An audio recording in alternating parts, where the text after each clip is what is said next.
Con Edison. Con Edison.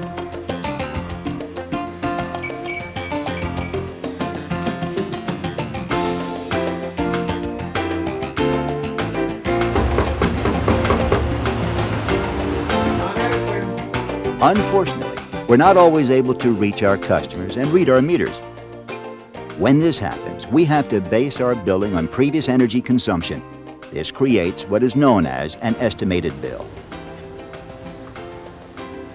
Although we're good at calculating an estimate based upon past usage of electric or gas, there can still be a slight difference between your estimated and actual energy consumption.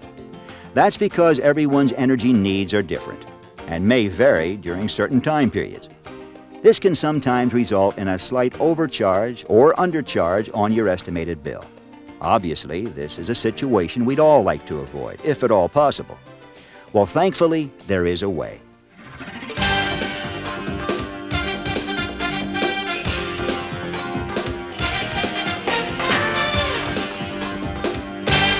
Con Edison has developed a system using a reusable coded dial card with instructions that helps you to read your meter in case you're not at home when our meter reader stops by. These materials, used along with this video program, will enable you to obtain an accurate reading. Let's begin with a little background and some help from our professor, the master meter reader. Oh, thanks, Professor. Con Edison provides many different electric and gas meters to our customers. Electric meters use kilowatt hours for measurement, and gas meters use cubic feet. This information, along with the meter ID number, is found right on the face of the meter. Also on the meter face is the index area, which contains the meter dials, or in some cases, digits. If you have a meter with a digital display area, please forward this program to the Stop and Check screen and continue with the next section. For those of you who have a meter face with dials on it, stay with us and let's get started. Each dial is numbered from 0 to 9 and has a dial hand which moves when energy is being consumed. Some dials move clockwise and some move counterclockwise. It's important to always check the direction of each dial hand when you're recording a reading. The dials move in different directions because they work on a gear network similar to a clock. Professor, I think we could use a little help here. Now, the movements and recordings start with the dial in the far right. This dial needs to complete one full revolution from 0 to 0 in order to move the next dial 1/10 of a revolution. When the dial on the right completes another full revolution, the dial on the left will be directly on the 2. As this dial moves, it will cause the next dial to move. Again, once this dial completes a full revolution, the next dial will move 1/10 of a revolution. Each dial represents a different unit of measurement. Units, tens, hundreds, and thousands. The readings taken from these dials allow us to calculate how much energy has been used. Well, that should do it. Thanks, Professor. Now that we have a basic understanding of how our meters work, we can establish the first rule in meter reading. This rule, which is listed on your instruction sheet, states, always start with the dial on the far right to record a meter reading. If the dial hand happens to fall directly on a number, as shown here, record it as indicated. Here it will be a 0. This only applies when dealing with the first dial on the far right. Let's try an example. What's that? Oh, you're right. I almost forgot. You know, before we can practice doing a reading, we have to know rule number 2. Rule number 2 states, always record the smaller number when the dial hand is between two numbers. Gee, thanks, Professor. I'm glad you're here to help us. Okay, now let's try again, applying Rule 1 and 2. Where do we start? Correct. Rule 1 says, always start with the dial on the far right. And what do we record? Correct again. Rule 2 says, always record the smaller number when the dial hand is between numbers. So this would be 3.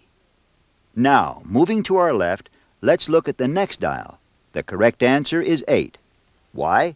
Because the dial hand is between 8 and 9, and 8 is the smaller number.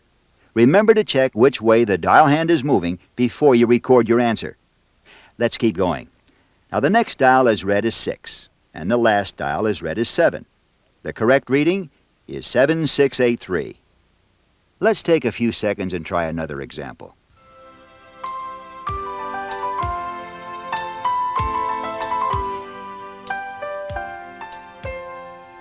The correct reading here is 2235.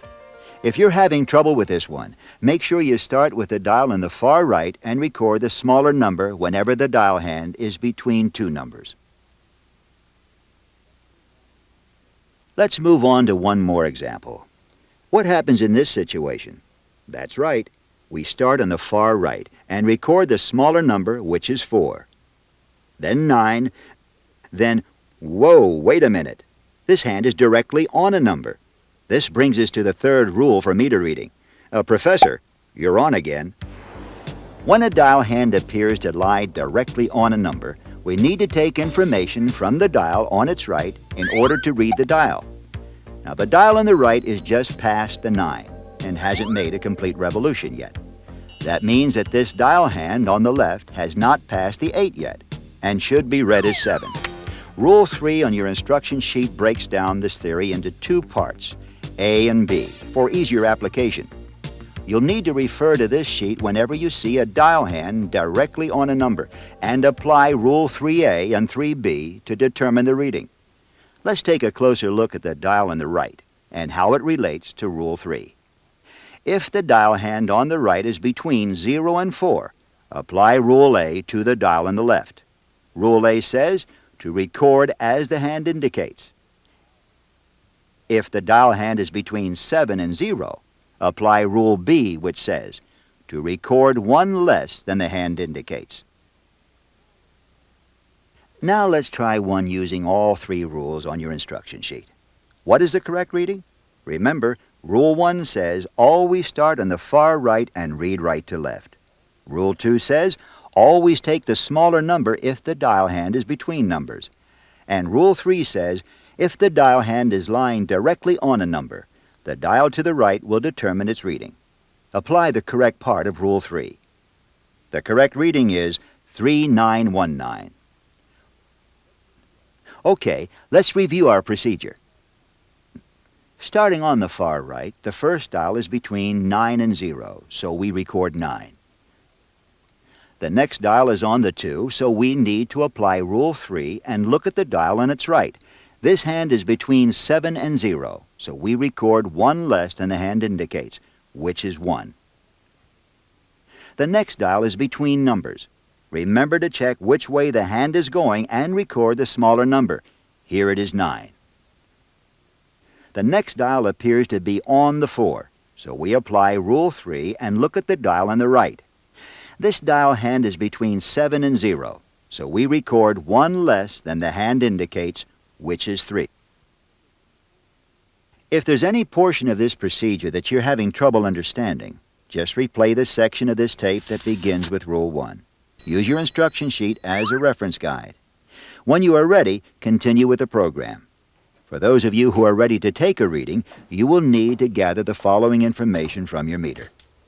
First, copy the meter ID number onto your dial card using a ballpoint pen. There's also a space for your account number, which you will find on your bill. Make sure to fill in this information before you call your reading in. Then circle which type of meter you're reading. Kilowatt hours, which is electric, or cubic feet, which is gas. Some customers have 2 meters, so work with 1 meter at a time. Draw the dial hands exactly as you see them onto your dial card. Some meters have more dials than others, so don't worry if you don't use all the dials. Just make sure you start with the dial on the far right. For those of you with digital display meter faces, just copy the numbers down exactly as you see it onto the meter reading line provided, recording from right to left. When you have all of the correct information recorded, find some place comfortable and try to read your meter dials using the instruction sheet and this videotape. Replay any area of the tape that may be useful. When you have completed the reading, continue the tape and we'll show you how to call in the information. Okay, ready? Put this tape on stop and I'll wait. Don't forget your dial card and ballpoint pen. Now for the last step. Calling your meter reading in is easy. All you need is your account number, your dial card with the correct meter reading and meter ID number on it, and a touch-tone phone. Now just dial 1-800-491-0095. Uh-oh. Even though your phone has buttons, that's not a touch-tone signal. That's still a rotary signal. Try a different phone. That's it. The sound you hear when you depress a button should be a steady tone. From here on in, it's smooth sailing. Once you've connected to the computer, it will ask you to enter all your information, starting with your account number. You do this by using your phone keypad. Now remember, the computer can't hear you speak. If you find you don't have a touch-tone phone, you can call the customer service number listed on your bill and relay your information that way. Although this meter reading process is not difficult, remember that it should only be used when a meter reader cannot gain access to your meters. To be guaranteed the most accurate readings and to make sure your equipment is working properly, try to make arrangements to let your meter reader in. That's the best way to avoid estimated bills. Please remember to always check the ID badge of any individual requesting entry into your home. All Con Edison employees carry an ID badge with a picture for your reference. If you have any doubts at all, feel free to call our customer service office at the number printed on your bill to verify the individual. To call in your meter reading, dial 1-800-491-0095 up to midnight on the meter reading date, or 6 a.m. to 5 p.m. on the following day. Now, the next meter reading date appears on your most recent bill.